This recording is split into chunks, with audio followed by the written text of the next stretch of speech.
अस्सलाम वालेकुम नाज़रीन, क्या हाल आपका? ठीक हैं, खैरियत से हैं? उम्मीद है कि अल्लाह ताला आपको और आपकी औलाद को हर बलाए बद से जो है ना महफूज रखेंगे। मैं आपको पता है कि मैं स्टोरियाँ जो करता हूँ ना वो तकरीबन जो है ना हालात वाक़यात और जो मैंने देखा होता है मैं आपसे वो बातें शेयर करता हूँ और रियलिटी पे मबनी होते हैं ज़्यादा मेरे प्रोग्राम ना, ज़्यादा नहीं बल्कि तकरीबन सारे। आज आपसे मैं एक ऐसा इशू जो है ना वो डिस्कस करने लगा हूँ कि आप सुन के हैरान हो जाएंगे और आप देखेंगे कि ये किस तरह से जो हमारा मीडिया है और जो हमारे अदारे हैं ये एक आदमी को सिर्फ देख के ये कि ये बंदा इंसाफ लेने के काबिल नहीं और इसके पास इतने वसाइल नहीं कि ऊपर तक जा सके, तो उसको किस तरह से खिलाया जाता है और उसकी ज़मीन के ऊपर किस तरीके से कब्ज़ा करके उसकी आवाज़ को दबाया जाता है। इस ऐसे प्रोग्राम को करने से पहले जो है ना सबसे पहले ये देखना पड़ता है कि जो शख्स आपके पास अमानत समझ के अपना जो है ये जो मामला है वो शेयर करने आया है और आपके ऊपर एतमाद करता है, क्या आप उसकी आवाज़ को मनो एन जो है वायरल कर सकते हैं? क्या उस एंकर या उस प्रोग्राम करने वाले के अंदर इतनी जुर्रत है कि जो बयान वो देना चाहता है, जो अपनी रूह दाद वो सुनानी चाहता है, उसको मनो एन वो शाया कर दे या उसको जो है वो वायरल कर दे? ये इम्पॉसिबल है। क्योंकि होता ये है जब भी कोई मजलूम किसी ऐसे बंदे के पास जिससे उसे तवक्को हो या किसी ऐसे चैनल या किसी ऐसे सोर्स का दरवाज़ा खटखटाए तो अमूमन यक तरफा आवाज़ या बात सुनने के बाद जो है ना उसको ये कहा जाता है कि आप जाएं, हम दूसरी पार्टी का मौक़िफ़ ले लें।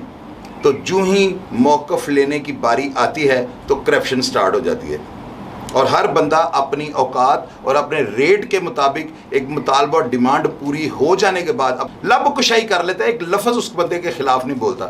तो कुछ ऐसा ही मामला एक बहुत नाइस और बड़ी ख़ास मखलूक जो इबादत के लिए जिन्होंने अपनी ज़िंदगी को वक्फ़ कर रखा है, 5 टाइम के नमाजी हैं, 2 इनके बेटे दोनों ही हाफ़िज़ कुरान हैं और मज़े की बात यह है कि इनकी प्रॉपर्टी का जो मैं रेट आपको बताने लगा हूँ ना, इसकी जो डीसी वैल्यू है इस जगह की, जो बात आपसे जो कब्ज़े की जो बात आपसे मैं शेयर करने लगा हूँ, इस प्रॉपर्टी की वैल्यू 8,000 करोड़ रुपया है। ये डीसी रेट आपको बता रहा हूँ।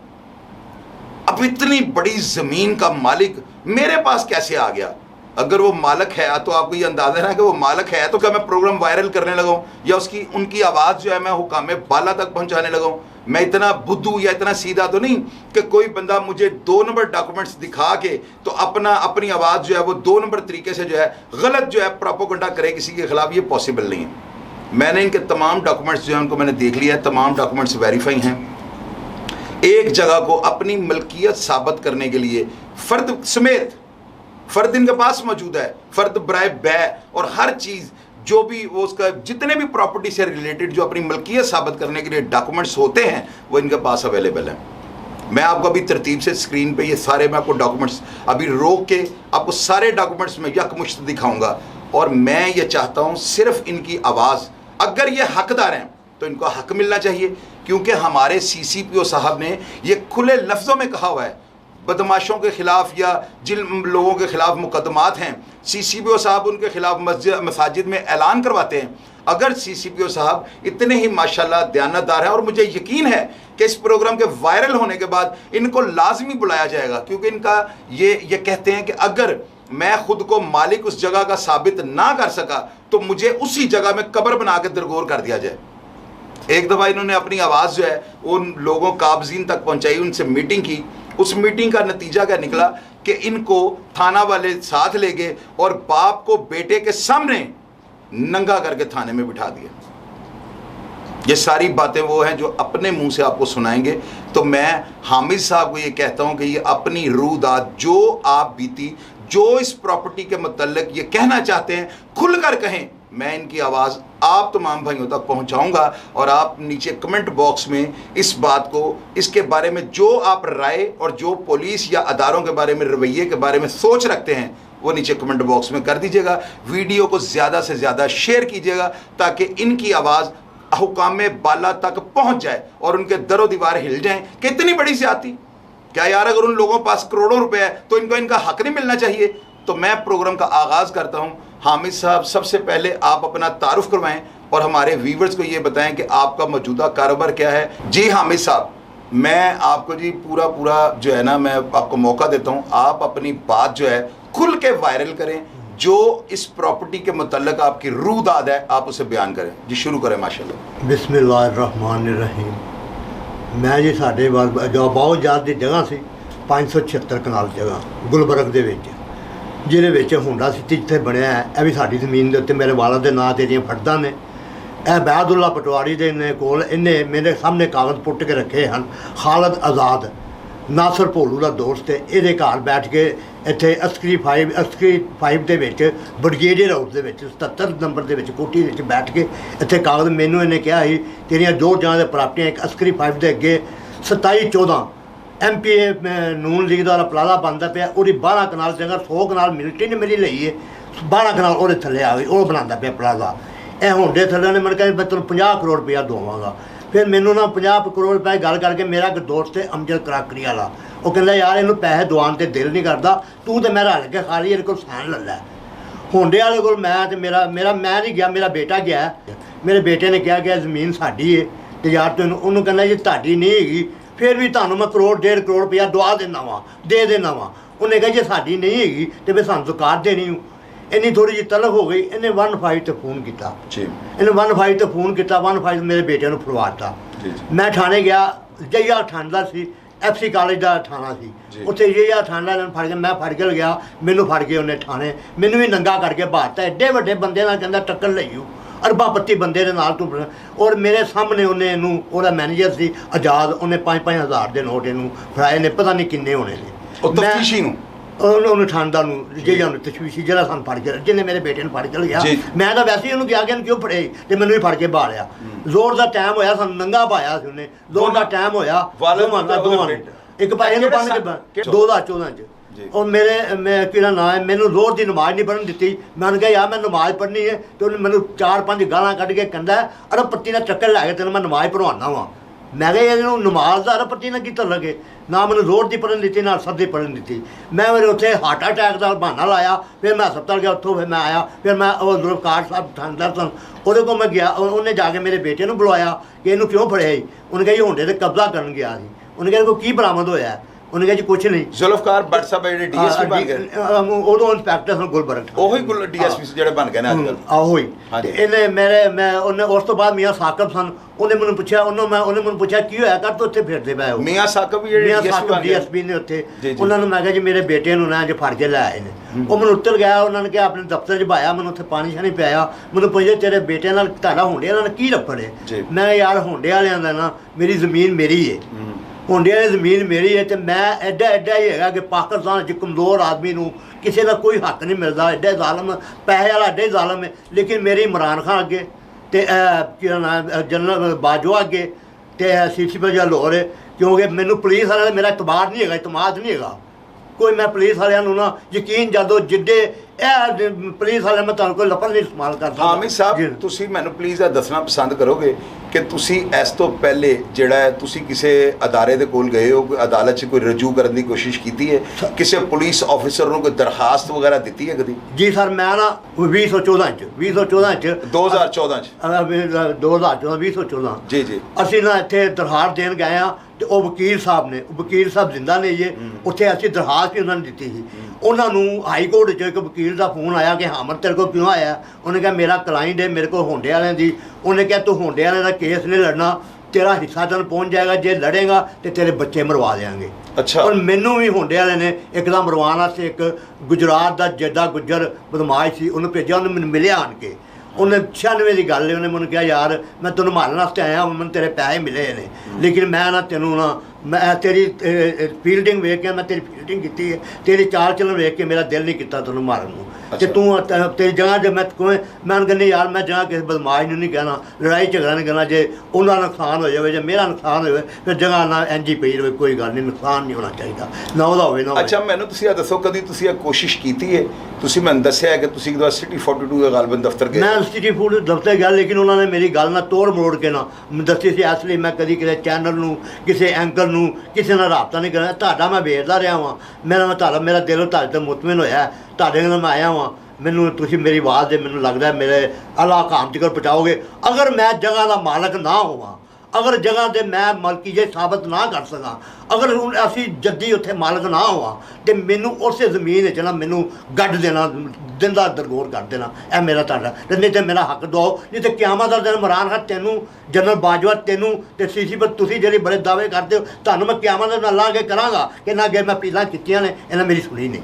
ਅੱਛਾ, ਵੈਸੇ ਆਪਸ ਦੀ ਗੱਲ ਹੈ, ਮੈਨੂੰ ਇਹ ਗੱਲ ਸਮਝ ਨਹੀਂ ਆਉਂਦੀ ਕਿ ਤੁਸੀਂ ਜਦੋਂ ਪਲਾਜ਼ਾ ਬਣ ਰਿਹਾ ਸੀ, ਜ਼ਾਹਿਰ ਹੈ ਉਹਦੇ ਤੁਸੀਂ ਦੱਸ ਰਹੇ ਹੋ ਕਿ 70-80 ਦੁਕਾਨਾਂ ਨੇ ਔਰ 500 ਕਰੋੜ ਰੁਪਏ ਦੀਆਂ ਦੁਕਾਨਾਂ ਤਕਰੀਬਨ ਅੱਗੇ ਵਿਕ ਚੁੱਕੀਆਂ ਨੇ। ਤੁਸੀਂ ਜਦੋਂ ਪਲਾਜ਼ਾ ਬਣ ਰਿਹਾ ਸੀ ਤੁਸੀਂ ਉਦੋਂ ਸੁੱਤੇ ਸੋ? ਤੁਸੀਂ ਜਾ ਕੇ ਤੁਸੀਂ ਨੀਹਾਂ 'ਚ ਲੇਟ ਜਾਣਾ ਸੀ, ਵਧੀਆ ਬੁਨਿਆਦਾਂ 'ਚ ਲੇਟ ਜਾਣਾ ਸੀ? ਦੇਖੋ ਜੀ ਗੱਲ ਹੈਗੀ, ਮੈਂ ਨਾ ਆਪਣੇ ਬੱਚਿਆਂ ਨੂੰ ਮਰਵਾਉਣਾ ਚਾਹੁੰਦਾ, ਮੈਂ ਲੜਨਾ ਚਾਹੁੰਦਾ ਵਾਂ, ਮੈਂ ਲੜਾਈ ਤੋਂ ਨਾ ਮੈਂ ਡਰਨਾ। ਅਸੀਂ ਦੁਨੀਆ ਦੇ ਅਗਰ ਨਾ ਕੁਝ ਮਿਲੇ, ਅਸੀਂ ਆਪਣੇ ਬੱਚਿਆਂ ਨੂੰ ਮੈਂ ਇਹ ਸਮਝਾਉਣਾ ਵਾਂ ਯਾਰ ਆਖਿਰਤ 'ਚ ਆਪਣਾ ਕੋਈ ਬਣਾ ਲਓ ਹਿੱਸਾ, ਇਹ ਦੁਨੀਆ ਨੂੰ ਛੱਡ ਦਿਓ। ਤੇ ਜੇ ਹੁਣ ਮੇਰੇ ਬੱਚੇ ਦੋਵੇਂ ਹਾਫਜ਼ ਨੇ ਤੇ ਉਹ ਮਸਲ ਕੇ ਕੋਈ ਕੰਮ ਨਹੀਂ ਹੈਗਾ, ਲੋਕਾਂ ਕੋਲ ਕੰਮ ਕਰਦੇ ਨੇ, ਕੋਈ 500 ਰੁਪਇਆ, ਕੋਈ 200 ਰੁਪਇਆ। ਮੈਂ ਰਿਟਾਇਰ ਬੰਦਾ, ਮੈਂ ਗੌਰਮੈਂਟ ਵੈਟਰਨਰੀ ਰਿਸਰਚ ਇੰਸਟੀਚਿਊਟ ਵਿੱਚ ਮੈਂ ਲੈਬਾਰਟਰੀ ਅਸਿਸਟੈਂਟ ਰਿਟਾਇਰਡ ਹਾਂ ਤੇ 2019 'ਚ ਮੈਂ ਰਿਟਾਇਰ ਹੋਇਆ ਵਾਂ ਤੇ ਮੈਂ ਰਿਟਾਇਰ ਬੰਦਾ ਵਾਂ। ਸਾਡਾ ਬੜਾ ਵਕਤ ਹਾਲਾਤ ਵੇਖੋ, ਸਾਡਾ ਬੜਾ ਮੁਸ਼ਕਲ ਵਕਤ ਗੁਜ਼ਾਰਾ ਹੁੰਦਾ। ਮੈਂ ਕਹਿੰਦਾ ਵੀ ਮੇਰੇ ਬੇਟਿਆਂ ਦਾ ਥੋੜ੍ਹਾ ਬਹੁਤਾ ਕੰਮ ਹੋਇਆ, ਮੈਂ ਹੁੰਡੇ ਵਾਲਿਆਂ ਕੋਲ ਬੜਾ ਗਿਆ, ਲੇਕਿਨ ਇਹ ਨਾ ਕਦੀ ਮੈਨੂੰ ਅੰਦਰ ਕਰਾ ਦਿੰਦਾ, ਕਦੀ ਮੈਨੂੰ ਕੁਛ ਕਰ ਦਿੰਦਾ। ਮੈਂ ਮੀਆਂ ਨਮਾਨ ਸਾਹਿਬ ਨੇ ਪਲਾਜ਼ਾ ਬਣਾਇਆ, ਕਦੀ ਇਹਨੂੰ ਪੁੱਛੋ ਕਿੱਥੇ ਮੇਰੇ ਨਾਂ ਤੇ ਫੜਦਾ ਨੇ, ਉਹ ਐਸਕਰੀ 5 ਦੇ ਅੱਗੇ 12 ਕਨਾਲ ਦਾ ਪਲਾਜ਼ਾ ਬਣਦਾ ਪਿਆ। ਨਹੀਂ, ਅਗਰ ਫਰਦਾਂ ਤੁਹਾਡੇ ਨਾਮ ਤੇ ਨੇ ਤੇ ਉਹ ਬੰਦਾ ਬੇਵਕੂਫ ਹੈ, ਉਹਨੂੰ ਨਹੀਂ ਪਤਾ ਕਿ ਮਾਲਕ ਹੀ ਹੁੰਦਾ, ਭਾਵੇਂ ਆਪਣਾ ਮਲਕੀਅਤ ਸਾਬਤ ਨਾ ਕਰ ਸਕੇ, ਉਹਦੀ ਦਾਦ ਰਸੀਦ ਸਰ ਉਹਨਾਂ ਦੀ ਹਕੂਮਤ ਹੈ। ਜਿਹੜਾ ਹੁੰਡੇ ਵਾਲਾ ਫਖਰ ਰਹਿਮਾਨ ਸਾਹਿਬ ਉਹਨਾਂ ਦੇ ਪਿੱਛੇ ਨੇ, ਦੂਸਰਾ ਇਹਦੇ ਸੁਲੇਮਾਨ ਸ਼ਹਬਾਜ਼ ਨਾਲ ਬੜੇ ਲਿੰਕ ਨੇ ਇਹਦੇ। ਔਰ ਮੈਨੂੰ ਨਹੀਂ, ਇੱਕ ਹੋਰ ਪਾਰਟੀ ਸਾਡੇ ਮਿਲਣ ਵਾਲੇ ਨੇ, ਉਹਨੂੰ ਇਹਨਾਂ ਨੇ ਇੱਕ ਕੋਠੀ ਦਿੱਤੀ ਹੈ, 22 ਕਰੋੜ ਰੁਪਇਆ ਦਿੱਤਾ ਹੈ। ਮਾਲਕ ਮੈਂ ਵਾਂ, ਦਿੰਦੇ ਉਹਨਾਂ ਨੂੰ ਪੈਸੇ ਨੇ, ਮਾਲਕ ਮੈਂ ਵਾਂ। ਨਹੀਂ, ਅਗਰ ਮਿਸਾਲ ਦੇ ਤੌਰ ਤੇ ਖਾਲਦ ਆਜ਼ਾਦ ਇੱਕ ਹੈਗਾ ਡੀਲਰ, ਖਾਲਦ ਆਜ਼ਾਦ, ਉਹ ਸਾਰੇ ਨਾ LDA ਦਾ ਡੀਲਰ ਹੈ, ਉਹਨੇ ਸਾਰੀ ਹੇਰਾ ਫੇਰੀ ਕਰਾਈ ਹੈ, ਉਹਨੇ ਸਾਰਾ ਮੈਨੂੰ ਨਾ ਉਸ 2007 ਦੇ ਵਿੱਚ ਨਾ ਮੈਨੂੰ 5 ਦੇ ਵਿੱਚ ਮੈਨੂੰ ਉਹਨਾਂ 50 ਕਰੋੜ ਰੁਪਇਆ ਦਵਾਉਣ ਦੀ ਆਫਰ ਉਹਨੇ ਮੈਨੂੰ ਕੀਤੀ ਸੀ। ਅੱਛਾ, ਤੇ ਤੁਸੀਂ ਆਫਰ ਕਿਉਂ ਨਹੀਂ ਮੰਨੀ? ਸਰ ਮੈਂ ਉਹਨੂੰ ਮੰਨੀ ਨਾ, ਉਸ ਤੋਂ ਬਾਅਦ ਉਹ ਕਹਿੰਦਾ ਬੰਦੇ ਨੂੰ ਪੈਸੇ ਦਵਾਉਣ ਤੇ ਮੇਰਾ ਦਿਲ ਨਹੀਂ ਕਰਦਾ ਤੁਹਾਨੂੰ। ਆਹੋ, ਉਹਦਾ ਮਤਲਬ ਸੀ ਮੈਂ ਇਹਨਾਂ ਨੂੰ ਮੇਰਾ ਦੋਸਤ ਹੈ, ਉਹਦੀ ਕਰਾਕਰੀ ਦੁਕਾਨ ਬਿਜ਼ਨਸਮੈਨ ਹੈ, ਉਹਨੂੰ ਇਹਨੇ ਕਿਹਾ ਇਹਦੇ ਕੋਲ ਸੈਨ ਲੈ ਲੈ, ਰਲ ਕੇ ਖਾ ਲਈਏ।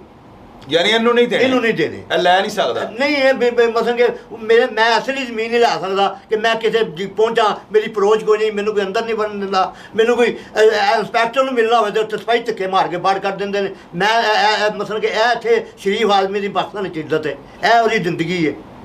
ਇਮਰਾਨ ਖਾਨ ਬੜੇ ਦਾਅਵੇ ਕਰਦਾ ਕਿ ਮੈਂ ਇੰਝ ਕਹਿਣਾ, ਇਮਰਾਨ ਖਾਨ ਮੈਨੂੰ ਬੁਲਾ, ਜੇ ਮੈਂ ਗਲਤ ਹੋਵਾਂ ਮੈਨੂੰ ਉੱਥੇ ਜ਼ਿੰਦਾ ਕੱਢ ਦੇं, ਇਹ ਤਾਂ ਮੇਰਾ ਹੱਕ ਦੁਆ ਮੈਨੂੰ। अच्छा नाजरीन, आप ये देखें, इसमें सबसे ज़्यादा जो है ना हैरान कुन बात ये है कि ये जब अपना हक लेने के लिए, मुझे आप ये बताएं कि बेटे पे कब्ज़े का पर्चा पुलिस देने लगी थी और पुलिस वाले, उनका दिमाग ये काम नहीं करता कि एक बंदा होंडा वर्कशॉप का मालिक है, जो इनका प्लाजा है, ये पीछे आप डिस्प्ले पे देखें, ये आपको सारी जो वीडियो है इन्हीं उस प्लाजे की चल रही है, जो जगह की ये बात हम आपसे शेयर कर रहे हैं। ये इस वक्त ये प्लाजा और ये होंडा की वर्कशॉप, कम से कम 100 दुकान या 90 के करीब दुकानें इस प्लाजे के अंदर हैं और ये सारे प्लाजे के जो 14 या 15 कनाल पे ये जो प्लाजा बना हुआ है, इसकी बैक पे जो जगह है ये सारी फैक्ट्री फैक्ट्री कम से कम कितने करोड़ की है ये जगह इस वक्त डीसी रेट के मुताबिक? सारी डीसी रेट जितने होंडा ना 100 करोड़ की जितने होंडा, जो होंडा का जो शोरूम है ना, ये अकेली ये जगह 100 करोड़ से ऊपर की है और टोटल जगह ਤੁਹਾਡੀ कितने की डीसी रेट के मुताबिक? 8000 करोड़। 576 कनाल जमीन है, डीसी रेट 30 करोड़। आप देखेंगे 576 कनाल बैक पे जितनी जगह है उसमें से अभी कम से कम 100 कनाल से ऊपर जो है वो ज़ेरे तक अभी बनी नहीं है, वो वैसे प्लॉट की शक्ल में पड़ी है और इनको किसी अफसर ने, किसी भी जो अदारे ने इनको नहीं बुलाया और बुला के इनकी ये बात नहीं सुनी कि ये बाबा जी पटवारी को मैं जाना, पटवारी मैंने कहना कर्नल साहब ने बंद किया, तुहानू फर्द नहीं देनी। अबैदुल्ला पटवारी ने सारी हेरा फेरी कराई है। अबैदुल्ला पटवारी पिछे उन्होंने फिर महीने वास्ते लिया हुंडे वालियां ने, हुंडे वालियां को मैं गया हाँ, फिर उन्होंने लैके आए सन ते जदों एक गल मैनू कहना उन्हें को पटवारी को फर्द लाया, वो कभी कहना 27 कनाल है, 27 मरले वे हुंडे थले, कभी कहना हुंडे थले 14 कनाल मेरी मैं साबित कर दियांगा। और हुंडे वाले ने गलत फैल वेखो 2 नंबर फैल बनाई, मैं तुहानू दस्सां वेखो। आप मुझे थोड़ा ये बताएं कि आपने कहा है कि पहले आपने मुझे ये बात बताई है कि जिस वक्त इन्होंने पुलिस वालों ने आपके बेटे को और आपको थाने ले जाकर बरहमना किया है बाप बेटे के सामने, तो आप कह रहे थे कि मेरा दिल उस दिन पता नहीं क्या कर मेरा दिल करता है मैं थाने 'ਚ ਬੰਬ ਮਾਰ ਦਿਆਂ, लेकिन मैं अपनी आखिरत ਨੂੰ ਵੇਖ ਕੇ ਡਰਿਆ ਵਾਂ कि मैं अपने बच्चों ਨੂੰ ਇਹ ਸਮਝਾਇਆ, मेरा बच्चा नहीं सी काबू आंदा मेरे, मैं बड़ी मुश्किल उन्होंने समझाया बच्चे अपनी छੱਡ दे दुनिया में कोई गल नहीं।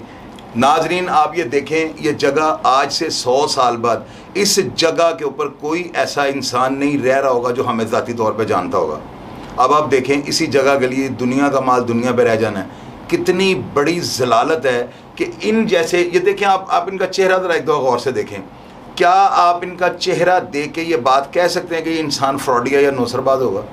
मैं इतनी ज़िम्मेदारी से अगर ये प्रोग्राम कर रहा हूँ और मैं आपको एक चीज़ दिखाता हूँ, जितनी बड़ी इनके पास फाइल है ना, इसको देखने में मैंने और वकला के एक पैनल ने कम से कम 5 से 6 घंटे लगाए हैं कि कहीं ये ना हो कि हमारे कोई गलत सपोर्टिंग से जो है ना ये को अपना इलीगल बेनिफिट ले लें या किसी की जो है ना इज़्ज़त नफ्स जो है मजरू हो जाए या हम किसी को कब्ज़ा ग्रुप जो है गलती से ना कह दें।